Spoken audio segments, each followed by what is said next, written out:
Hey guys, the new mini set came out, and along with that came out the new Battle Ready decks. And Battle Ready decks can be a great investment because for $20 you can get a whole deck, so you don't need all these other cards that aren't going to need. So if you're a player on a budget, maybe you're not grinding like just everything, and you want to get a good foundation. They can be really, really good for a player with not a big collection to get a solid deck to play. But not all battle ready decks are created equal. So I did one of these last battle ready decks. We're doing another one, and this time we only have 4 battle ready decks that Blizzard gave out. But I'm gonna do another battle ready tier list where I'm talking about the overall power level, the funness in the deck, and just the value. And I'm gonna then put it in a overall tier of S, A, B, C, or D. So first we've got I'm gonna go with, actually let's go with the rogue first. The rogue is a quest rogue. It's a very solid list overall. They give you the Edwin, but who knows if it actually is good with the deck. One thing to note is it does not have scabs, so that's a kind of a big deal. Scabs is a very good card in the deck. So realistically, if you wanted to play a meta list of this, you can't just really play it right away. At least the current list, because you'd have to cut scabs because they only gave you Edwin. Now maybe Edwin replaces scabs. Time will tell. I haven't played much of Quest Rogue, but I think just the fact that it doesn't have scabs. And if you don't have scabs already, it's a big investment. Like ideally a battle ready deck has all the cards you need, and it doesn't. So I think that's a big deal. But you do get 3 legendaries.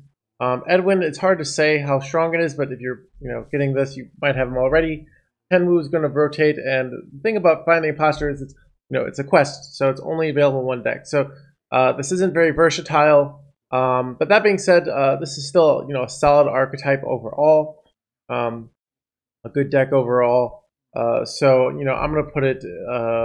It's not the best, but I think this is one that deserves the B tier. So not great, not terrible. If you like this deck, you can totally play it. You can do well with it. Players have brought it to GM and done well with it. So it's a solid archetype overall. That being said, it's missing scabs. That's a big deal, and it's just not the strongest deck overall, in my opinion. So next, we're gonna go with Aggro Druid. Wait, sorry, not this is this is the battle ready version. It comes with Cornelius Rome and Greybow as the 2. So you give you 2 legendaries. There are quite a few epics here. I know Oracle's epic. If you don't have Arbor Up, this can be real nice. If you didn't get that, that came from a mini set before. You can get that. And they give you the new Druid of the Reef card. And this isn't the list I would play, and time will tell if this Druid of the Reef is a good replacement for something else, a good improvement on the deck. The mini expansion literally just came out, but it's a nice card to give, especially because the card it's really replacing is a Noyatron, which you get for free because it's part of the classic set. One of the strengths of this is one of the best decks in the game. It's not, I'd say top 3. To maybe say Garrote, Quest, Lifesteal Hunter at the high level, and then this deck. And this is the best probably all around the meta legend deck. So it's a very, very good deck. It's a board-based deck. I think it's a real nice deck, and you get Cornelius, which you don't really need. I have a list here that I've been using. I just climbed to this on Asia on the last night's stream with this list that just subs out the 1/1s, the 2/1s for the Noyatron, a Farwatch Post for Kol Neophyte, and the Cornelius for the Nature Studies. So, you could switch to that, but then you'd have Cornelius. Cornelius isn't really good right now, but people expected him to be really good. If the meta shifts to be slower, maybe he shoves back in. So he's a card that looks good, but just never quite saw play. But that means he could come back, But overall, on a value, you only get 2 legendaries. You get a few epics though. I'm trying to remember. Let's see if we can find all the epics. This deck. So you get the composting, and that's an epic, and that's quite expensive. You get the Oracle, and I'm trying to think if there are any composting Oracle. That's 1600 dust right there, and I think that might be all the epics. Yeah. So, but yeah, it's not the best value, but it's one of the best decks, and all the cards you're getting are good. So you can go and you can play this deck, and you can do really well with it. It's a great deck. Players, a lot of players. I know. I believe Clark Hellscream, who's normally a meme streamer, got so into this deck and just got a top 32 finish. Is going to Masters Tour, and he just really likes this deck. So I think and I've enjoyed it playing it too. So I think it's a good deck to work on a lot of fundamentals. It works on your board skills. It works on value trading. It works on tempo. When there's also times like when do you go just all in and spend your tempo? When are times you save? That's a really good skill to develop as a player. So it's for an aggro deck. It's not the mindless aggro deck. And it's more of a mid-range deck often. So I think this is a really good option overall. But the biggest thing, like I said, the lower amount of value you get, you only get 2 legendaries in this. So overall, I'm going to put this into A tier. Decent, but not. But like I said, the value isn't perfect. So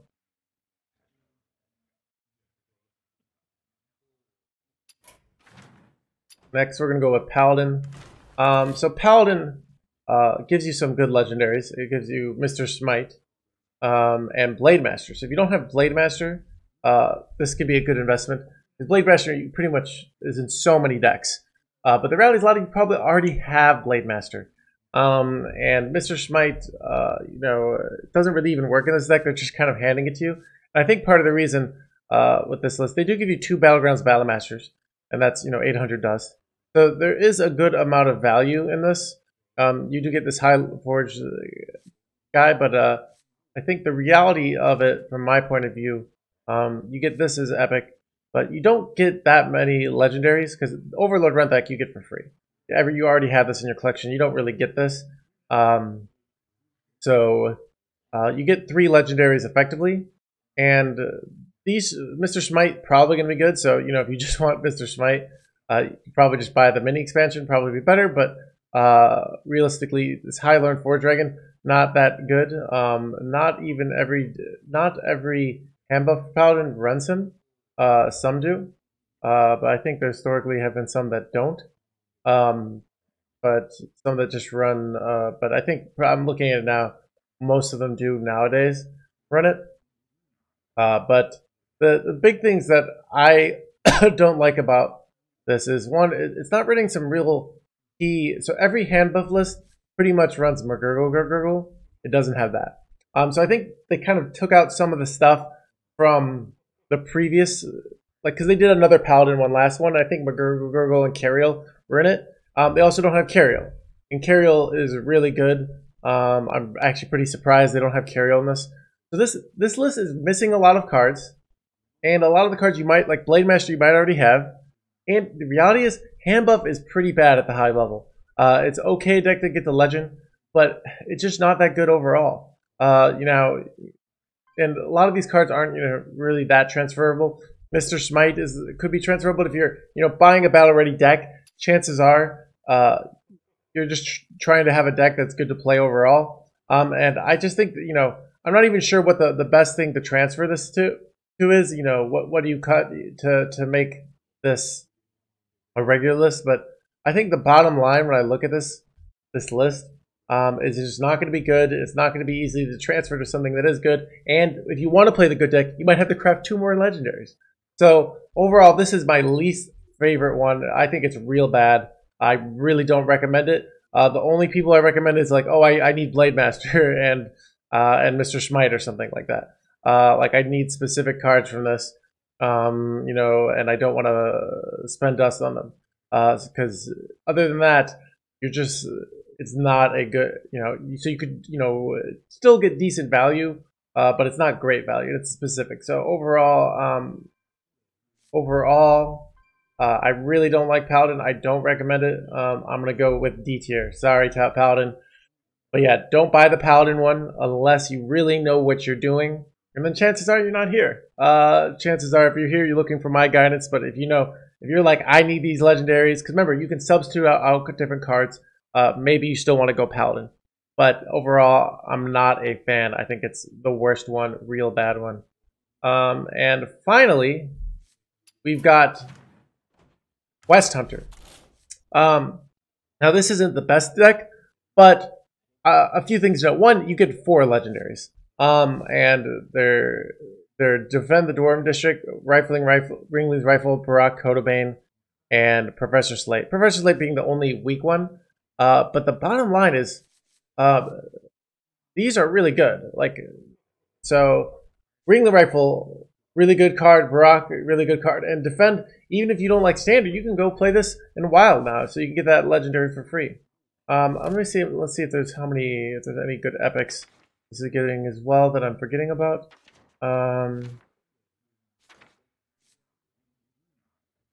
It doesn't look like it. But a lot of legendaries, and they're good. They're really good legendaries. And one of wait, you get Blood Mage Thalnos in this as well. Oh no, that's sorry. That is a classic card, so I don't think you get that one. Unless they give it to you for Wild, which would be interesting. I'm not sure if they do. But bottom line is a ton of legendaries value. This is a fun deck. A lot of players like it. And the best thing about this that's so good is, guess what? You can go over and play Face Hunter. And now you've got the most expensive cards. You've got Barak, you've got Ringling's Rifle, and Mankrik is for free. So now you have all the legendaries. Now you just have to craft the epics. So, and a lot of the cards you got also will be like Aim Shot, will also be in the Face Hunter. So, bottom line is you're almost getting 2 decks in one with this, first of all. 2, this is a good deck. Now, this isn't as good as like Aggro Druid, or even, I would say Quest Rogue is a little bit better of a deck, but this deck serves a solid meta purpose, and you can play it in Wild and now have the Quest. It's like one of the most dominant decks in Wild is a Quest Hunter. So bottom line is the value on this is insane. Just you're getting top tier legendaries that are incredibly useful. You can play 2 different decks, and it's a strong deck overall. And you can, when you switch to Face Hunter is one of the strongest decks in the game. It's like top 4, top 5. I don't think it's quite top 3, but very, very good deck. So bottom line, this gotta go to S tier. I highly recommend this one. Because not only that, if you don't like this, you can go play Face Hunter as well. So, and Face Hunter is a great deck for beginner players. So this is like a 2-in-1. And Face Hunter and this deck are kind of very different styles. You're still going Face, but they'll sort of satisfy different niches. So the value on this one is insane. This one is so good. I highly recommend it. It's just a really good pickup. For $20, you're getting 4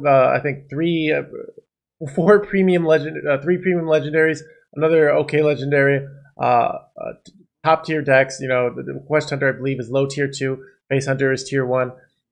You have to, like I said, you have to craft some epics and stuff for the Face Hunter, but you might already have some of that. If you're like me, you're often on another account, you have them all, but those cards. So I actually think I crafted like a Barak Codabane on another account for this kind of thing, and now I wish I had just saved the $20 because it'd been cheaper dust wise to do that. So value, this one's so good. Highly recommend it. So yeah, we're gonna put Hunter into S tier. So bottom line, guys, get the Hunter one. If you already have all the Hunter cards, maybe get the Druid one. I think maybe if you really like Rogue, and don't get Paladin unless you really know what you're doing. Paladin's a real bad choice. But Hunter one is insane value. I highly recommend it. Druid is one of the best decks. It's the best in the game. So if you just want the good deck to play one, that's the one. But remember, you can play Face Hunter and Quest Hunter with the first one. So that one's insane.